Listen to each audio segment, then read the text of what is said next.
गठबंधन जो आज बता रहे हैं इंडिया का, ये सिर्फ 40 दिन का गठबंधन है। आने वाली 4 तारीख को नतीजे आएंगे, उसके बाद इनकी आमने सामने की तलवारें निकलेंगी।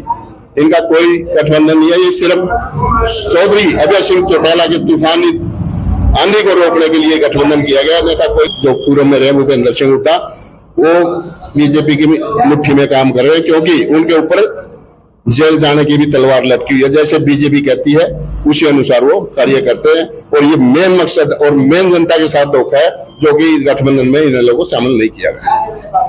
पहले गठबंधन था जो 4.5 साल चला, जजपा का और बीजेपी का, वो सिर्फ ठगी का गठबंधन था। आज आप लोगों ने अखबारों में पढ़ा भी होगा, अब इनके सवाल जवाब आने लग गए, किसने ज्यादा ठगी मारी, किसने किसके आरोप लगा रहे, आप खुद भली भांति जानते हो। और ये नमस्कार दोस्तों, मैं हूं जगराम, आप देख रहे हैं सिनेमा कंपनी न्यूज़। और आज हम पहुंचे हैं कल्याथ के अंदर, जहां पे जो चौधरी अभय सिंह चौटाला जी हैं उनका ऑफिस है। अभी हम यहाँ पर आए हैं दोस्तों। यहाँ पे क्या माहौल है और किस प्रकार का यहाँ पे जन आंदोलन चला हुआ है, और अभय सिंह चौटाला जी के पक्ष में क्या कुछ लोगों का कहना है, आइए हम जानते हैं। उनसे आपकी बातचीत करवाते हैं दोस्तों। जुड़िए हमारे वीडियो के साथ।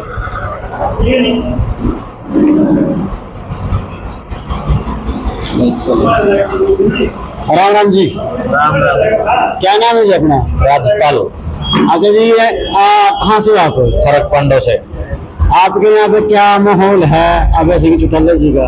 अभय सिंह चौटाला की कल्याथ हल्का से जीता है और कुरुक्षेत्र से भी जीता है। अच्छा, हाँ जी। निरंजन जिंदल जी कह रहे हैं हमारी जीता है। न्यू तो जितने कैंडिडेट है जब कोई सभी लगा होगा वो आपने जीता है। जी जी। हाँ। तो मतलब इधर का जो कत्थल का जो कल्याथल का है, इस तरफ पूरा माहौल है, पूरा माहौल के जीत है कल्याथ हल्का से। अच्छा। हाँ। और अभी जो ये इलेक्शन है, किन मुद्दों पे है, मतलब मेन मुद्दा क्या है? अभय सिंह चौटाला ने किसानों के लिए इस्तीफा दिया था जी। और अभय सिंह चौटाला ही ऐसे आदमी है जो सच बोलते हैं जी। जो वादे करते हैं पब्लिक के अंदर वो निभाते हैं, और जो कैंडिडेट है जो बात करके चले जाते हैं वो कोई वादा पूरा नहीं करते और झूठ नहीं बोलते। अभय ही सत्य है इसी बात से। बस अभी आपको हमारे चैनल के माध्यम से और भी दर्शक देख रहे हैं, उनको आप क्या मैसेज देना चाहोगे, क्या कहना चाहोगे? मैं ये कहूंगा भाई कुरुक्षेत्र सीट पर ज्यादा सीटों से अभय सिंह चौटाला को जिताए, ज्यादा वोट दे। अभय सिंह चौटाला जो बात कहते हैं उस पर पूरे उतरते हैं, और अभय सिंह चौटाला ने जैसे किसानों के लिए इस्तीफा दिया, दिल्ली के अंदर किसान जितने दिन बैठे रहे उनके लिए जितना अभय सिंह चौटाला ने बढ़ चढ़कर साथ दिया, इतना किसी भी पार्टी ने नहीं दिया। तो मतलब किसान के मुद्दे पे वोट यहाँ पे डलने जा रही हैं हम, किसान के मुद्दे पर भी, और जो वो बात करते हैं वो सच्ची बात करते हैं, उस बात पर खरा उतरते हैं। तो दोस्तों ये देखिए, आपने भाई के विचार सुने। हमारे पास आते युवा साथी हैं, झाड़ दुख है यहाँ पे, और भी हमारे साथी हैं। नमस्कार जी, क्या नाम है सर अपना? राम निवास है जी। कहाँ से हो सर आप? गांव कोड़े का। अब की बार जो ये 75 लोकसभा का चुनाव है, ये किन मुद्दों पे है, और यहाँ पे जो आपके कल्याथ हल्के में क्या माहौल है? देखिए जी, कल्याथल के पूरे हरियाणा में माहौल बना हुआ है लोकदल पार्टी का, और चौधरी अभय सिंह चौटाला मुद्दे पे नहीं, मतलब जनता की आवाज उठाता है विधानसभा में भी और जमीन पे भी। जैसे कि 13 महीने किसान आंदोलन चलिया, अभय सिंह चौटाला ने मतलब कमेरा वर्ग किसान मजदूर सबकी मदद करी, और किसानों के कहने से, जैसे किसानों ने बोला कि हमारे बीच में अपना जो आप विधायक हो, विधायक पद अपना पद त्याग के जब हमारे बीच में बैठ सकते हैं। अभय सिंह चौटाला ने जनता के वचन निभाया और विधानसभा में विधायक पद से इस्तीफा दिया। देखो, और जैसे मोदी जी कह रहे हैं, जैसे पहले 2014 में कहते थे कि हर आदमी के खाते में 15 लाख से अब आगे हर आदमी को 5 किलो अनाज पे आ गए, 2 करोड़ नौकरी भी खत्म। तो ये तो एक हवा बनाया गया, और अब कहते हैं मोदी गारंटी। मोदी क्या गारंटी है? पहले जितने मोदी ने वादे किए, जाट आरक्षण में कितने, आंदोलन में कितने की मृत्यु हुई, बाबा राम रहीम के जब सजा हुई उसमें कितने, जब एससी ने विरोध किया 2 अप्रैल को उसमें भी कितने गरीब आदमी की जानें चली गई। आपकी तो जनता ने ये दार लिया कि लोकदल पार्टी एक गरीब कमेरा वर्ग का हिताशी है और चौधरी अभय सिंह चौटाला अच्छे मतों से जीतेंगे कुछ क्षेत्र से। और जो मोदी जी उनका तो कहना है कि अबकी बार 400 पार है। देखो जी 400 पार तो पहले खट्टर जी भी कहता था 75 पार, आप सभी ने पता है 75 पे 40 पे तो है गए। ये कुछ लोग कहें भाई 200, मैंने वो 200 भी नहीं कहते, 150 तक भी नहीं सर है। तो यहाँ पे आपके हल्के में माहौल जो है लोकदल पार्टी के मोल तो जी आप फील्ड में जाके देखते हो, लोगों की चॉइस सिर्फ अभय सिंह चौटाला जो गरीब मजदूर कमेरा के मुद्दों की आवाज उठाता है और ये जो बोलता करता भी है। चौधरी देवीलाल ने आज से मेरे ख्याल में, हम तो बहुत छोटे थे जब हो गए 35 साल के लगभग, 100 रुपए पेंशन मांगने का वादा किया था। विपक्ष कह रहा था कि पैसे कहाँ से लाएगा, तो मतलब उस टाइम 100 रुपए की कम से कम आज के हिसाब से उस टाइम के हिसाब से 10,000 रुपए कीमत होगी जो आज है। और जो सभी ने ये पता है कि जो करता है वो बोलता है। अभय सिंह चौटाला अपना वादा निभाएगा और कुरुक्षेत्र विधानसभा से नहीं पूरा हरियाणा में अच्छा जनाधार आएगा। नमस्कार जी, क्या नाम है साहब? नमस्कार जी, नमस्कार। आपके सभी दर्शकों को भी मेरी बहुत बहुत प्यार भरी नमस्कार। मेरा नाम रणबीर सिंह फौजी, हल्का अध्यक्ष, हल्का कलायत, गांव बड़ी सीकरी। तो ये जो अभी अभय सिंह चौटाला जी यहाँ पे कुरुक्षेत्र लोकसभा चुनाव के प्रत्याशी हैं इन एरिया से, इनके विषय में यहाँ पे क्या माहौल है आपके इस एरिया में, मतलब क्या कहना चाहोगे? देखिए, माहौल तो आप गांव दर गांव जाकर देख ही रहे हैं। माहौल बिल्कुल इनके पक्ष में है और इनके पक्ष में क्यों है वो भी सभी पूरी पब्लिक जानती है। कोई भी एजिटेशन किसी भी वर्ग ने किया हो तो उसने हमेशा उसका बढ़ चढ़ करके साथ दिया है और उन सभी की आवाज विधानसभा में भी पुरजोर उठाने की कोशिश की है और सरकार को मनवाने की कोशिश की है। अभी प्रधानमंत्री मोदी जी ने भी नारा दिया है कि अब की बार 400 पार, उसके विषय में क्या आम जनता क्या सोचती है? मोदी के नारे सुन सुन के 10 साल से जनता परेशान है। इसके ना कोई नारे हैं ना इसके कोई वादे हैं। झूठ का पुलिंदा, सुबह गाड़ी भर के चलता है झूठ की, शाम तक इसकी झूठ नहीं खत्म होती। इसके पास कुछ नहीं है, झूठ के अलावा कुछ भी नहीं है। 400 पार तो क्या, ये 40 पार करेगा। और जो अभय सिंह चौटाला जी हैं उनका जो विशेष अब की बार जो इलेक्शन है इसके अंदर किन मुद्दों पे अभय सिंह चौटाला जी जनता के बीच अपनी आवाज को लेके जा रहे हैं? देखिए, मुद्दे हमारे पास बहुत है। पहली बात तो सरकार 10 साल से बैठी है,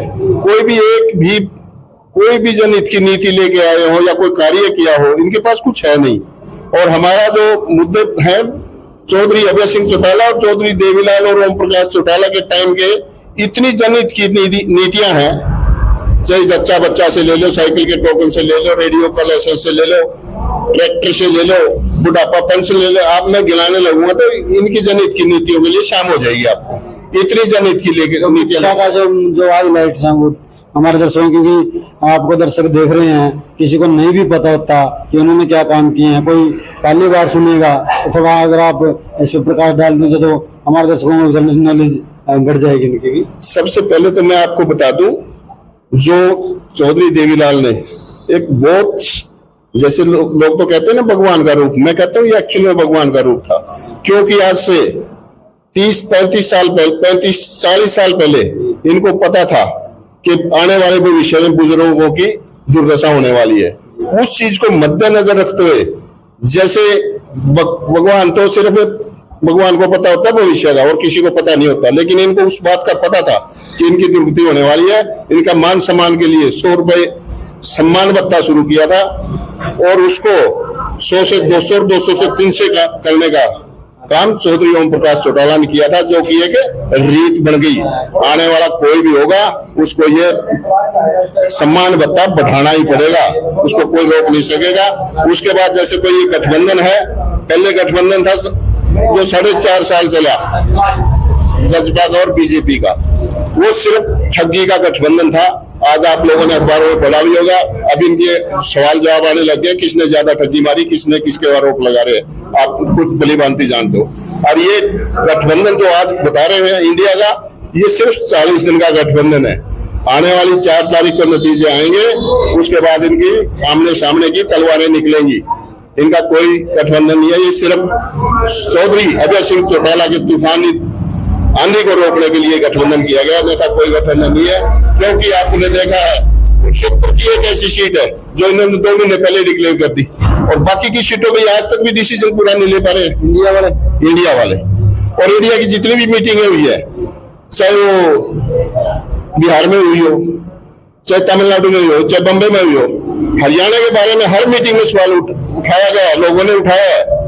और इसकी शुरुआत भी हमारी फतेहाबाद से देवलाल की जयंती पे हुई थी। हर मीटिंग में सवाल उठा कि इनेलो के बगैर इंडिया गठबंधन हरियाणा में झूठा है, कामयाब हो ही नहीं सकता। और हमने भी प्रयास करे ताकि गठबंधन और इस बीजेपी को चलता किया जा सके, लेकिन कांग्रेस की सोच सिर्फ बीजेपी को बढ़ावा देने की है। खास करके मुख्यमंत्री जो पूर्व में रहे भूपेंद्र सिंह हुड्डा, वो बीजेपी की मुट्ठी में काम कर रहे हैं, क्योंकि उनके ऊपर जेल जाने की भी तलवार लटकी हुई है। जैसे बीजेपी कहती है उसी अनुसार वो कार्य करते हैं, और ये मेन मकसद और मेन जनता के साथ धोखा है, जो कि गठबंधन में इन लोगों को शामिल नहीं किया गया। अभी कुछ लोग कहते हैं कि जो इंडिया गठबंधन है, उनके पास प्रधानमंत्री का कोई चेहरा अभी तक नहीं है, उसके विषय में आप क्या कहना चाहोगे? इसके विषय में मैं कहना चाहूंगा, जो ये गठबंधन है, गठबंधन हमेशा त्याग के साथ चलता है। इसमें कांग्रेस वालों में त्याग की भावना नहीं है। यदि इनके अंदर त्याग की भावना होती और ये गठबंधन और ज्यादा मजबूत होता, और बीजेपी को पूरे भारतवर्ष से चलता करने में सक्षम होते। त्याग के चौधरी देवीलाल ने किया था त्याग, जब अपना सर का ताज उतार के कांग्रेस से लेकर के आए और वीपी सिंह को प्रधानमंत्री बनाया। ऐसी त्याग होगा तभी गठबंधन आगे बढ़ेंगे, अन्यथा तो ये सिर्फ लोगों को धोखे का गठबंधन है। आपके कहने का मतलब ये है कि जो कांग्रेस पार्टी है स्वार्थ से भरी हुई है? बिल्कुल स्वार्थ से भरी है। उनको चाहते सारा सिस्टम हमारे पास ही हो, दूसरे को तो देना नहीं चाहते। तो इसलिए कई पार्टियां छोड़ छोड़ के चली गई है इंडिया गठबंधन को। मेन कारण यही है उनका। बिल्कुल उसमें भी यही है कि कांग्रेस पार्टी के अंदर सिर्फ एक ही परिवार का दबदबा है। इसी वजह से ये किसी को और साथ परिवार, कौन सा परिवार? आपको पता है, नेहरू परिवार। उससे बाहर निकल नहीं सकते, उससे बाहर कार्य नहीं करने देते किसी को भी। करेगा तो चंद दिन के लिए करेगा। अभी आपके सामने ताजा उदाहरण है, दिल्ली के प्रदेश से सीट छोड़ के चले गए चुनाव के बीच में। तो क्यों नहीं ऐसा? वो इसी के परिवार की वजह से। वो परिवारवाद अलग है, बाकी परिवारवाद तो सभी जो भी जिस फील्ड में होता है उसी फील्ड का वो काम करता है। अब तो उन्होंने राहुल गांधी जी ने खड़गे जी को बना दिया है राष्ट्रीय अध्यक्ष। बड़ी अच्छी बात है, खड़गे जी को बना दिया है। खड़गे जी तो चाहते थे ये लोकदल का गठबंधन हो इसे इनेलो हरियाणा में, लेकिन उनकी नहीं चली, जबकि हम भी चाहते थे, मिले भी थे। तो बनाने से अलग बात है, लेकिन उसको उसकी कितनी बात माने, हाँ कितनी बात उसकी मानी जाए वो देखो ना। मतलब आपका कहने का मतलब ये है कि खड़गे जी को सिर्फ एक पोस्ट तो दे दी गई है, लेकिन उसको शक्तियां नहीं है इनके पास। सही बात है। मतलब ये मैं अभी भी कह रहा हूँ, यदि ऐसे तीसरे आदमी को किसी को भी कांग्रेस प्रधानमंत्री का चेहरा बनाती है तो कुछ और बात होती है, लेकिन वो उस बात चेहरा बनाने में सक्षम नहीं है, ना वो बना पाए ना बनाएंगे। तो दोस्तों ये थे हमारे साथ रणबीर फौजी हल्का अध्यक्ष इनेलो, और दोस्तों इन्होंने बहुत ही अच्छी और बहुत ही क्लियर जानकारी दी, सभी पार्टियों के विषय में अच्छी नॉलेज है इनको। तो आइए हमारे साथ हैं जोगीराम जी, पूरे विधायक हमारे साथ हैं, आइए हम इनसे भी इनका रिव्यू लेते हैं। नमस्कार जी। नमस्कार, आपका धन्यवाद जी। सर जी, ये जो अभी यहाँ पे हल्के के अंदर जो माहौल है इनेलो का, कल्यातल के में लगा लो कुरुक्षेत्र लोकसभा क्षेत्र में, तो वो कितना है, वो कितना कामयाब है? देखो आज के दिन हमारे जो नेताजी हैं चौधरी अभय सिंह जी, सारे कलायत के अंदर हम तकरीबन 40-50 गांव में गए हैं। हर एक गांव में चौधरी अभय सिंह का ही नाम है। दूसरी पार्टी इनके मुकाबले में चाहे कांग्रेस हो या बीजेपी हो, उनको को गांव में घुसने लग देता। इसलिए यहाँ सिर्फ एक तरफा माहौल है, चौधरी अभय सिंह के साथ है सभी जनता। कारण क्या है इसका, विशेष मुद्दा क्या है? कारण क्या है भाई, चौधरी देवीलाल जी और चौधरी ओम प्रकाश जी ने हमेशा किसान, मजदूर, गरीब के मेरे वर्ग की सहायता की है।